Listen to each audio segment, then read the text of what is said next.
Baik, assalamualaikum Bu Ocha. Waalaikumsalam. Gimana kabarnya? Alhamdulillah Pak Ali, Ketemu baik. lagi kita ya. Iya Pak. Bu Ocha, hari ini dengar-dengar Bu Ocha mau ada coaching ya? Oh iya Pak. Coaching sama siapa nih Bu? Insya Allah nanti saya akan coaching dengan Pak Rival, kan saya mungkin sudah jadinya di tempat perombakan ini. Oke. Bu Ocha untuk coaching dengan Pak Rival nanti, apa persiapan dari Bu Ocha yang sudah disiapkan? Persiapannya sih tentunya dari diri saya juga ya Pak ya, kayak saya harus persiapan penuh untuk mendengarkan inian dari Pak Rival gitu, permasalahan apa yang istri Pak Rival mau bicarakan gitu ya. Terus persiapannya juga saya harus ya hadir penuh ini gitu untuk menerima dan mendengar apa yang Pak Rival nanti katakan. Berarti Bu Ocha sudah siap ya. Terus Bu Ocha ingin saya bantu untuk mengembangkan pada kompetensi coach yang mana? Tentunya saya mau saya sebagai coach itu bisa menggali potensi dari si coach ya, si atau rekan saya itu, dan dengan pertanyaan-pertanyaan yang memang misalnya berbobot ya Pak, untuk menggali solusi apa yang dikemukakan yang bisa dia dapatkan nanti setelah kita berbincang-bincang gitu loh Pak. Kadang kan kita nggak semua nggak semua coach bisa menggali apa yang solusi yang harus dia lakukan gitu loh Pak. Oke. Terus menurut Bu Ocha nih, Bu Ocha mau diamati pada bagian yang mana saat nanti Bu Ocha meng-coaching Pak Rival? Mungkin pada saat merespon apa yang dia katakan oleh Pak Rival nanti gitu.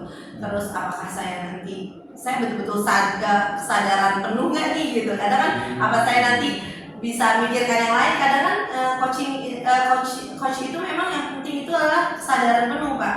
Ketika benar-benar kita merespon apapun yang dikemukakan oleh si coachnya gitu, oleh si coachnya gitu. Masya Allah, keren banget. Oke, berarti Bu Ocha minta dilihat pada saat pengamatan langsung yang Pak Rival lakukan, mendengar langsung itu ya, untuk menemukan kata-kata kuncinya. Iya. Oke, sekarang harapan dari observasi yang Bu Ocha mau apa tuh?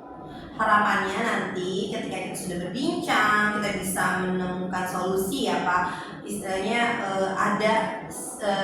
rekan saya bisa menemukan suatu solusi yang memang bisa dijalankan dan bisa memberikan inspirasi gitu Pak, atas permasalahan yang dia punya gitu. Dan istilahnya jadi pembicaraan kita bermanfaat gitu Pak gitu. Jadi membuat isi dari coaching itu lebih mengarah pada solusi yang diharapkan dari Pak Rival. Iya, dari pembahasan yang Pak Rival nanti ceritakan ke saya gitu Pak. Bu Ocha bisa membantu Pak Rival menemukan masalahnya begitu. Intinya begitu dari harapan.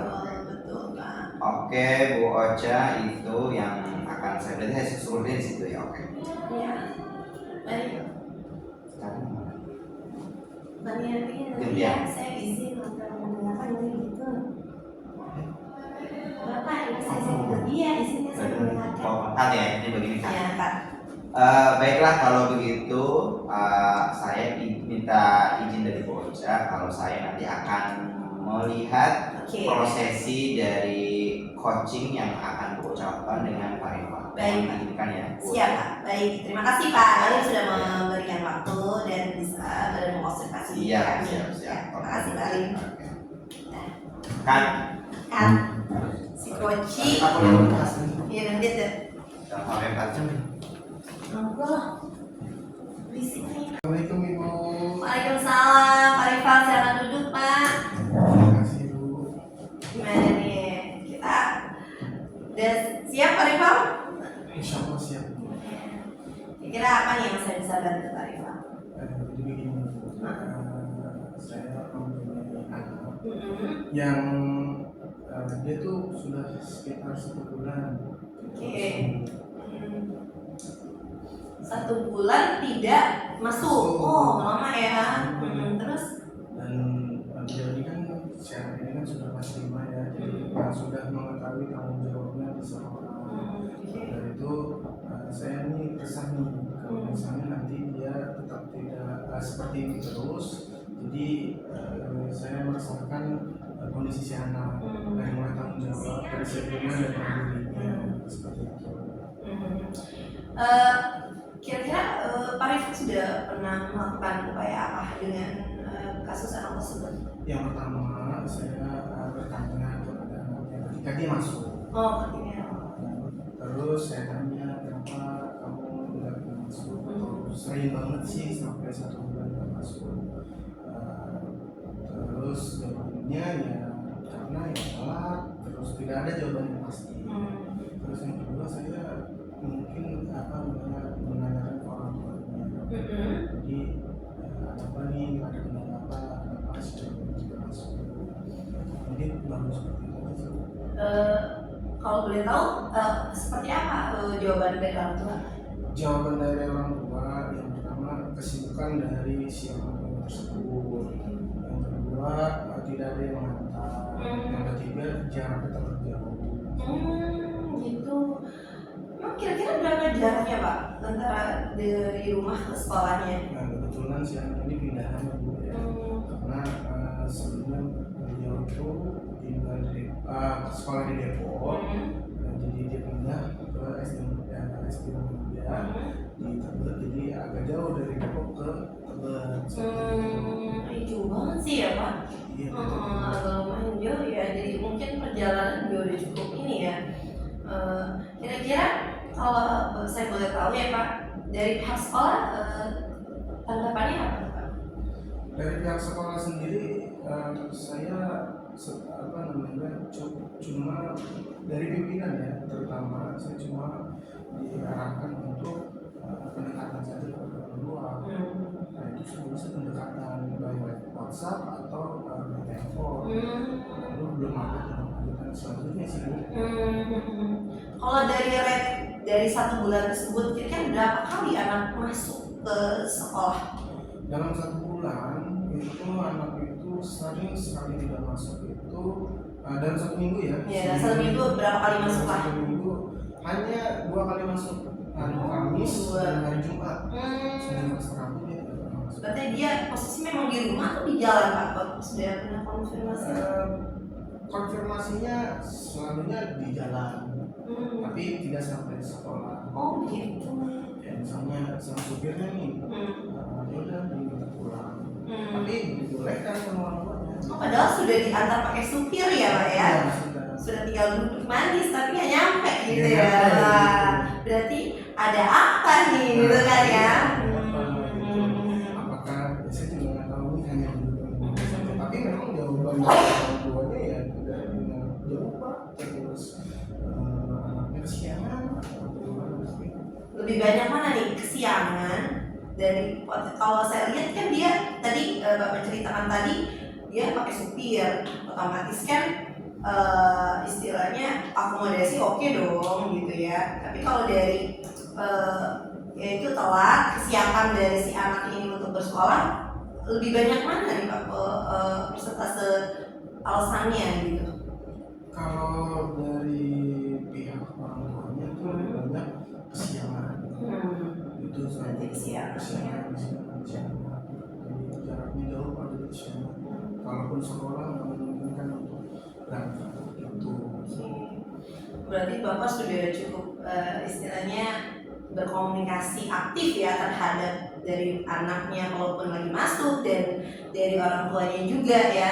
Kira-kira menurut Bapak orang tuanya kooperatif Pak untuk diajak bicara? Iya terkadang sih. Makanya itu kendala dari saya. Komunikasi itu memang penting, disarankan untuk dari pimpinan. Tapi memang dari orang tua sendiri hanya membalas misalnya saya Oh itu melalui WA? Ya, saya tidak pernah ketemu, saya cuma by WhatsApp. dan itu balasnya lama.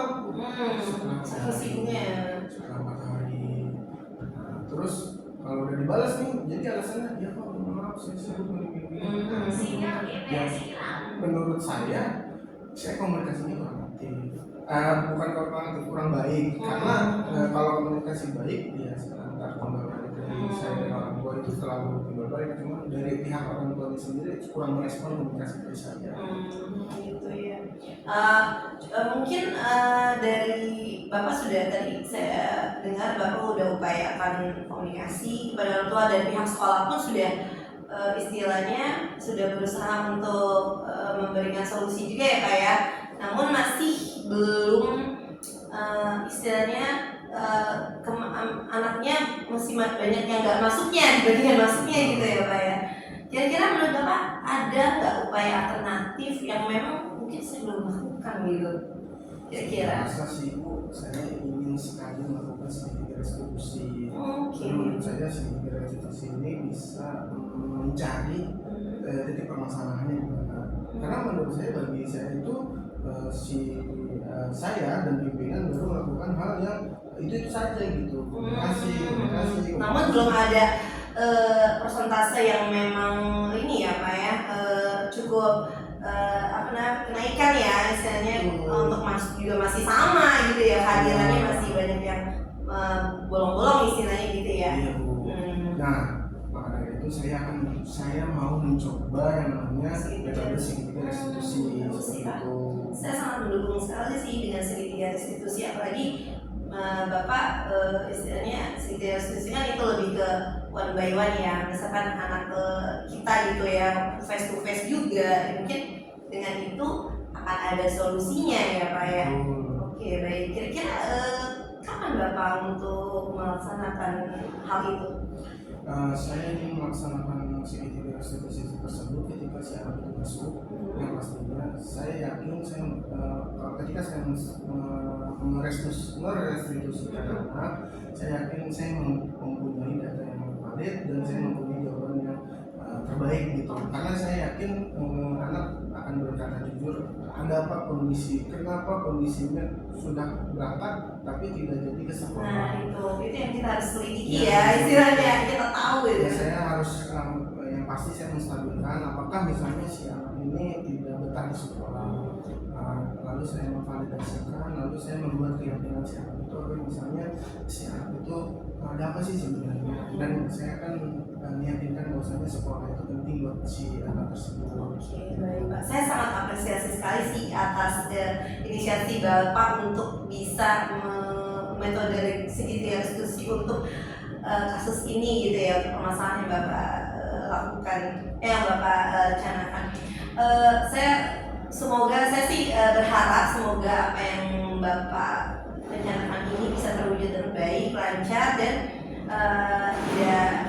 tidak ini ya, akan mendapat harapan solusi sehingga itu bisa masuk lagi dan semangat lagi untuk bersekolah biar kita tahu apa sih sebenarnya masalahnya gitu ya Pak ya. Oke baik Pak, mungkin itu aja sih yang saya berharap sih Bapak tetap semangat ya Pak ya. Bapak juga tetap harus bisa jangan putus asa, sebagai guru kita harus semangat bisa bekerja sama dengan kooperatif dengan orang tua dan siswanya juga gitu, ke anak peserta didik juga gitu ya Pak ya. Mungkin itu aja sih Pak. Saya yakin Bapak bisa berbuat dengan rencana yang Bapak ingin lakukan gitu Pak. Gimana Pak? Apa sudah ada solusinya? Saya rasa dengan saya berbicara dengan Ibu, saya bisa melakukan metode segitiga restitusi tersebut. Saya juga lebih terbuka lagi bahwasanya yang saya lakukan itu yang lalu itu cuma satu langkah saja, tapi tidak ada hasilnya. Saya yakin dilakukan metode restitusi tersebut, saya yakin anak itu akan betah di sekolah, apalagi bukan sekedar betah tapi bisa bertanggung jawab bahwasanya sekolah itu sangat penting. Oke baik Pak, perasaan Bapak agak lega gimana nih setelah pertemuan kita tadi? Alhamdulillah Alhamdulillah Bu, saya sangat lega, saya sangat yakin dan saya ingin cepat-cepat untuk melakukan metode tersebut. Oke, baik Pak. Alhamdulillah ya kalau memang Bapak sudah terselesaikan, terpecahkan, dan saya tunggu kabar baiknya dengan rencana tindak lanjut Bapak yang Bapak akan melakukan ya Pak ya, biar kita bisa refleksi lagi gitu ya Pak ya. Oke Bapak Rifa, terima kasih sudah mempercayakan saya sebagai coach untuk bisa saling berbagi gitu Pak. Terima kasih Bu. Oke ya. Oke Bu Ocha, luar biasa. Tadi saya sudah melihat coachingnya dengan Pak Rival. Sekarang saya mau mengajukan beberapa pertanyaan kepada Bu Ocha nih. Menurut Bu Ocha, performa yang tadi Bu Ocha lakukan, kompetensinya ya bersama Pak Rival itu nilainya bagaimana Bu Ocha? Performa saya sebagai coach, saya berusaha untuk mendengarkan apa yang Pak Rival bicarakan ya Pak ya, dan saya hadir penuh di dalam percakapan tersebut gitu ya, dan saya berusaha untuk tidak memberikan solusi, maksudnya bukan dalam arti tidak memberikan solusi agar si Pak Rivalnya juga bisa mendapatkan inspirasi solusinya tersebut gitu, untuk menggali solusinya, seperti itu sih Pak. Jadi Bu Ocha menilai bahwa Bu Ocha sudah optimal ya? Iya, saya yakin. Dalam coach Pak Rival, oke Bu. Kemudian kenapa Bu Ocha bisa berpendapat kalau Bu Ocha itu udah maksimal gitu? Dari mana Bu Ocha bisa menilainya? Karena kalau menurut saya Pak, saya yakinnya ketika saya mendengar apa yang Pak Rival bicarakan, saya mencoba mendengar secara utuh dan hadir penuh di dalam percakapan tersebut. Mungkin yang belum maksimal itu adalah ketika pertanyaan-pertanyaan itu memang belum bisa 100% untuk menggali gitu loh Pak. Gitu. Terkadang memang itu yang jadi kadang kita ngeblank ya Pak ya. Mungkin itu sih yang saya nilai. Tadi saya sempat kayak ini yang saya biar Pak Rival bisa, kan nggak semua coach bisa ngomong semuanya gitu, makanya pertanyaan apa nih yang agar saya bisa tahu menggali apa sih permasalahan yang Pak Rival sedang rasakan gitu di dalam kelasnya gitu sih Pak. Oke, sekarang saya minta kepada Bu Ocha untuk menyampaikan pengamatan saya nih sama Bu Ocha. Kalau saya boleh memberikan tanggapan, pendapat saya nih. Tadi Bu Ocha sudah sesuai dengan alur tinta ya, ada tujuan, kemudian mengidentifikasi masalah, ya, terus realisasi yang akan dilakukan oleh coachnya kan Pak Rival itu kalau saya sudah lumayan sesuai. Tapi ada beberapa hal yang kayaknya menurut saya nih ada yang perlu dikembangkan. Misalnya Bu Ocha masih terlalu melebar, jadi masih terus seakan-akan kayak akan memberikan solusi gitu. Oh gitu, masih tetap ya, masih berusaha ya. Jadi saya melihat Bu Ocha tuh seperti akan memberikan solusi gitu. Terus Bu Ocha kemudian segera mengalihkan. Oh bukan begitu, maksudnya tuh. Jadi saya melihat Bu Ocha kok kayak mau memberikan solusi nih. Padahal itu tidak dalam sistem coaching kan tidak diberikan solusi yang coach harus menemukan solusi sendiri. Kita hanya menggali dan mengarahkan. Tadi Bu Ocha hampir saja. Hampir ya. Jadi itu beberapa kali dalam percakapan sama Pak Rival gitu. Jadi itu yang saya amati. Jadi memang mungkin sisi ini yang harus Bu Ocha lebih digali lebih dalam, bagaimana supaya tidak seperti ingin memberikan solusi kepada coach gitu.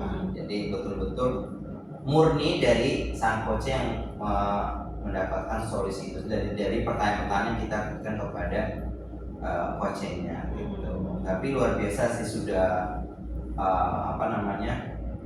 menuntun memberikan coaching kepada Pak Rival. luar biasa. Kemudian Bu Ocha, Ya Pak. dari hasil diskusi kita nih, apakah sudah terbayang dari Bu Ocha performance mana yang perlu Bu Ocha tingkatkan? Performance mana yang saya harus tingkatkan, yaitu mungkin itu dia sih Pak, ketika udah nggak sabar untuk yang solusi tadi yang tadi Bapak bilang kan, saya menyadari ketika memang kan kita biasanya memang sebagai kayak konsultasi gitu loh kan teman-teman bilang, oh harusnya ini aja biasanya kan gitu ya Pak ya. Nah ini ketika pengalaman saya menjadi coach ini akan potensi yang saya akan tingkatkan itu menggali pertanyaan-pertanyaan di mana saya bukan memberikan solusi, namun saya menggali agar si coach itu bisa menemukan solusinya sendiri. Mungkin itu sih Pak. Jadi kadang gergetan gitu loh, kan belum nemu pengen ngasih solusi gitu biar kelar, biar cepat selesai. Mungkin itu sih yang saya harus tahan lebih, kontrol diri untuk bisa memberikan kesempatan sebagai coach bisa memberikan solusinya sendiri gitu. Oke, Bu Ocha luar biasa. Oke, sebagai penutup dari diskusi kita nih Bu Ocha, apa yang Bu Ocha dapatkan ya dari proses coaching bersama Pak Rival tadi? Alhamdulillah Pak, ketika itu dia tadi saya bilang fungsi dari observer itu memang seperti refleksi buat kita ya Pak. Terkadang memang kita tidak sadar. Kita tadi kan menurut saya sudah bagus aja ya kan Pak. Saya udah pede banget. Saya coaching yang saya merasa saya sudah hadir penuh kok gitu. Ternyata memang ada istilahnya beberapa di dalam coach itu dia saya seperti mau menawarkan solusi gitu ya. Mungkin kontrol diri saya yang masih belum bisa saya belum saya bisa kontrol diri saya, belum saya bisa maksimalkan gitu ya. Kebiasaan kami di Perkans Jawa juga kayak konsultasi aja gitu ya, dan ini ketika pengalaman coach memang menjadi hal yang baru buat saya dan menjadi pengalaman yang terbaik gitu buat saya, karena itu akan menjadi pembelajaran buat saya sendiri gitu. Baik Bu Ocha, terima kasih sudah bersama melakukan coaching. Mudah-mudahan apa yang kita lakukan dari ini bermanfaat. Terima kasih. Amin. Tetap semangat. Oke Pak, terima kasih Pak Alim atas observer hari ini. Semoga Pak Alimnya sehat dan ngajarin apa semangat ya Pak Alim ya. Assalamualaikum warahmatullahi wabarakatuh. Waalaikumsalam warahmatullahi wabarakatuh. Oke. Mari Pak. Good. Ganti.